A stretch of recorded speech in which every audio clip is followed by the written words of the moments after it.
Willkommen zum Podcast Latino, Academia y Cultura. Heute werden wir ein Interview auf Spanisch zum Thema die aktuellen Proteste in Peru und die Debatte über die politische Stabilität präsentieren.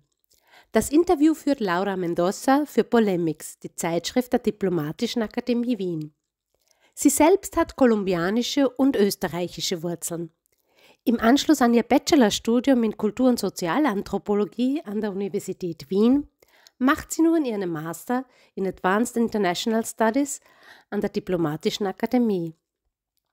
Das heutige Thema ist sehr wichtig für Lateinamerika, da Peru scheinbar keinen Weg aus der politischen und sozialen Krise findet. Interviewpartner ist diesmal der Co-Founder von LAC, Alcides Benavente Ponce. Der aus Peru stammende Lateinamerikanist schrieb seine Masterthese über die politischen Parteien und die Regierbarkeit in Peru. Das Interview wird hier in mehreren Teilen präsentiert. Wir hören nun den zweiten Teil. Se adelantó a que lo vacaran y él mismo renunció.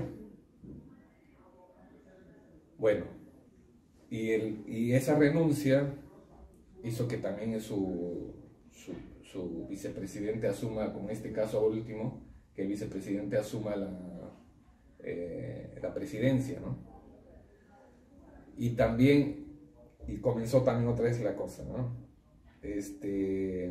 Vizcarra, que era su vicepresidente, asume, y al comienzo estaba como que muy bien con el parlamento, dijimos, bueno, entonces parece que se van a llevar bien, ¿no? Pero de ahí comenzó otra vez la confrontación, ¿no? Entonces, Vizcarra cerró el parlamento porque había pedido otra cuestión de confianza, tuvo que llamarse otra vez a las elecciones del parlamento, entró el nuevo parlamento, el parlamento vacó a Vizcarra, o sea, de ahí entró Merino, que estuvo una semana o menos de una semana, porque hubo protestas en Tolima grandes, hubo muertos, ¿no? No tantos como ahora, pero ni 5 días, y tuvo que renunciar, ¿no? Y de ahí entró Sagasti, que supuestamente era un parlamentario que no tenía tantos anticuerpos en la sociedad y en la política, ¿no? Y él hizo un gobierno de transición más o menos estable, que digamos, ¿no?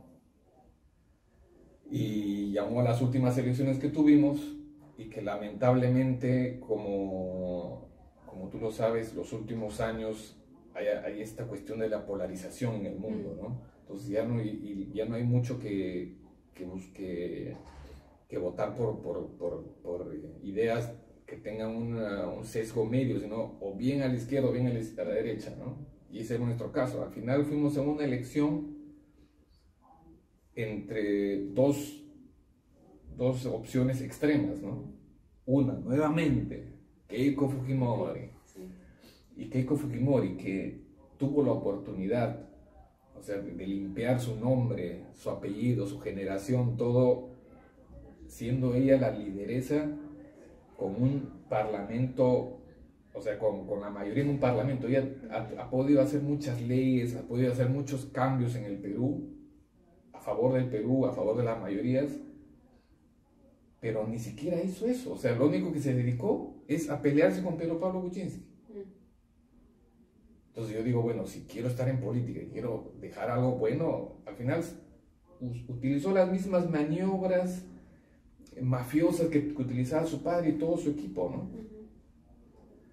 Entonces, y ahora teníamos estas dos opciones, ¿no? Y generalmente en el Perú dicen, bueno, es como votar entre el SIDA y el cáncer, ¿no?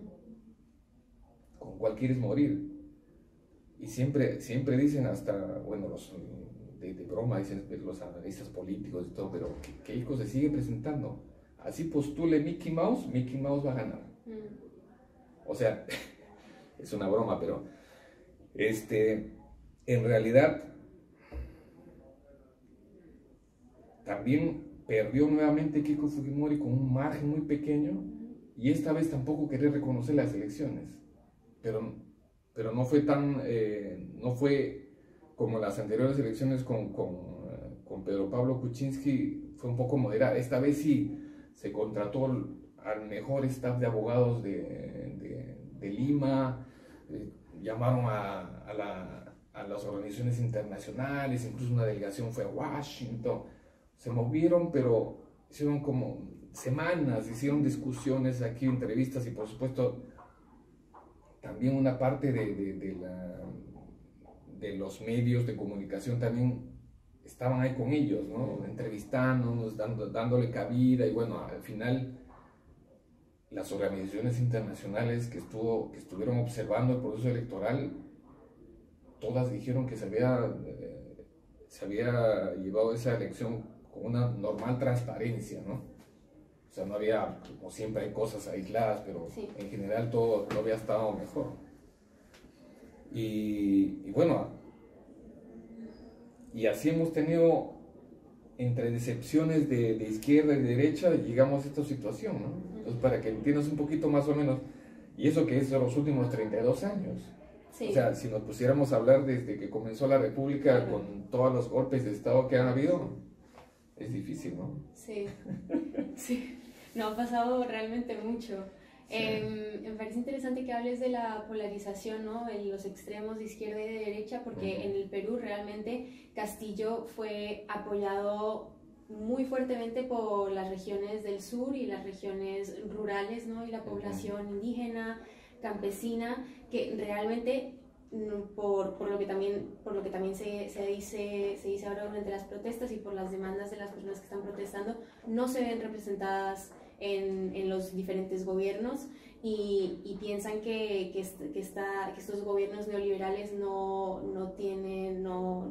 les representan en primer lugar y que tampoco trabajan por ellos. ¿Por qué crees que se ha llegado a este punto de descontento por esa parte de la población? Bueno, en realidad lo que pasó con Castillo fue un error del destino, porque él no tenía que ser candidato.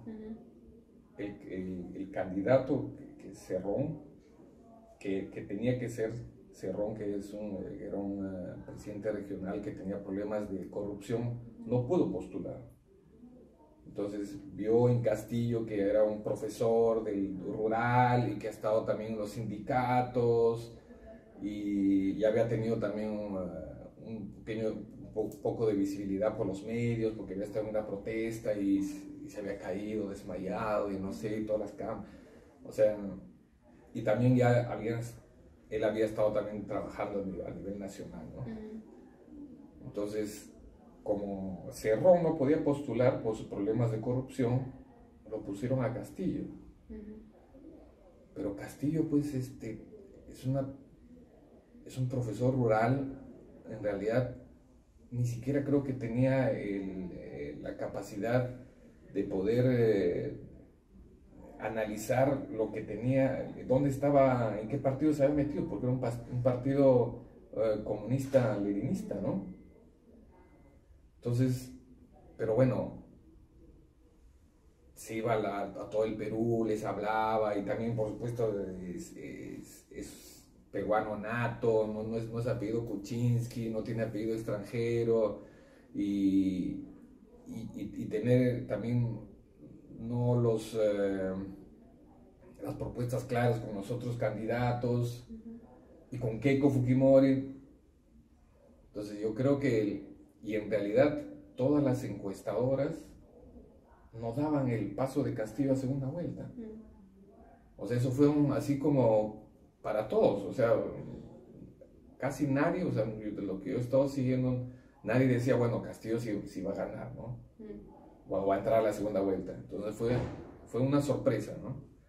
Y en la segunda vuelta, bueno, sí fue claro de que muchos partidos, lo que pasa es que Keiko tiene una oposición bien grande en el Perú, ¿no?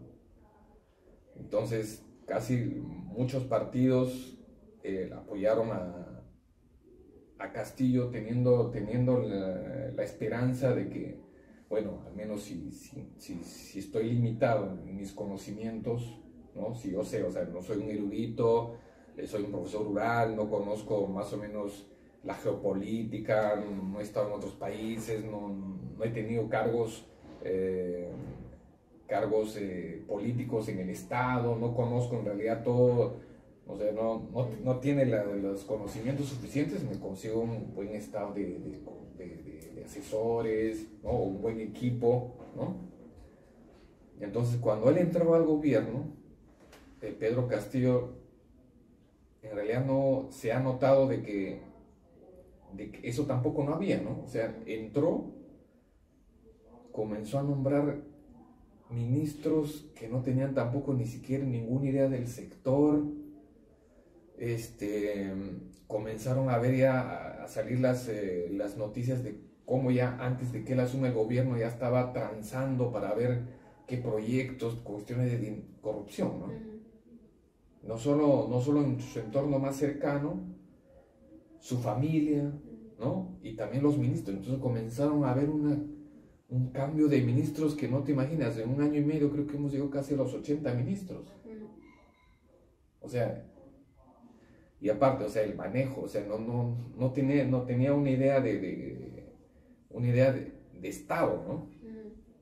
Entonces, ¿cómo vas a querer? Y es una responsabilidad pues grande, ¿no? Uno puede arriesgar, al menos de repente para uno mismo o para tu familia, pero no puedes arriesgar la vida o el futuro de más de 33 o 34 millones de peruanos, ¿no? Tomando decisiones, ¿no? Entonces, para mí, todo ha sido la incapacidad de él de poder hacer algo, ¿no? Primero, de no rodearse con gente profesional o gente que, claro, y todo su entorno, la mayoría, bueno, o están buscados o están ya en la cárcel, y han comenzado a delatar las cosas que han hecho, los pagos que se han hecho al entorno más cercano de él, hasta mismo él, hasta su familia, su hija o sus sobrinos. Entonces, y también la cuestión de los ministerios, o sea, no, ¿cómo vas a hacer una gestión de un ministerio si cambias cada semana a un ministro? O sea, ¿qué decisiones, qué proyección va a haber? Entonces, yo creo que con eso toda la gente se ha decepcionado nuevamente, ¿no? Y cuando ahora Dina Boluarte asumió la presidencia,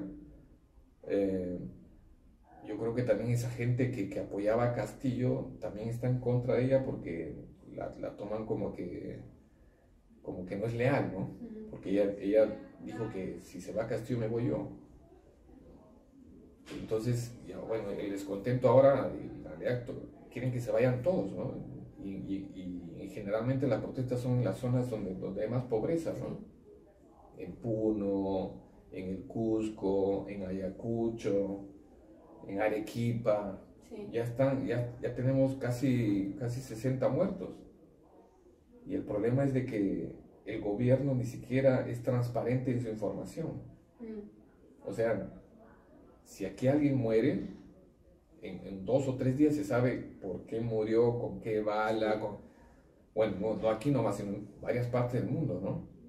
Pero en el Perú ahorita tenemos ya casi 60 muertos y no hemos recibido una información todavía real de cómo todas esas personas han muerto. ¿Ya? Y también, claro, la gente también está con eso, también, claro, se levanta, ¿no? Aunque hay muchos sectores que dicen que comenzaron ahora el discurso de decir de que son terroristas, que son narcoterroristas, bueno, ahí también, o sea, por supuesto, yo también he estado en marchas universitarias y también hay gente que no va por una cuestión de gente asusadora, ¿no?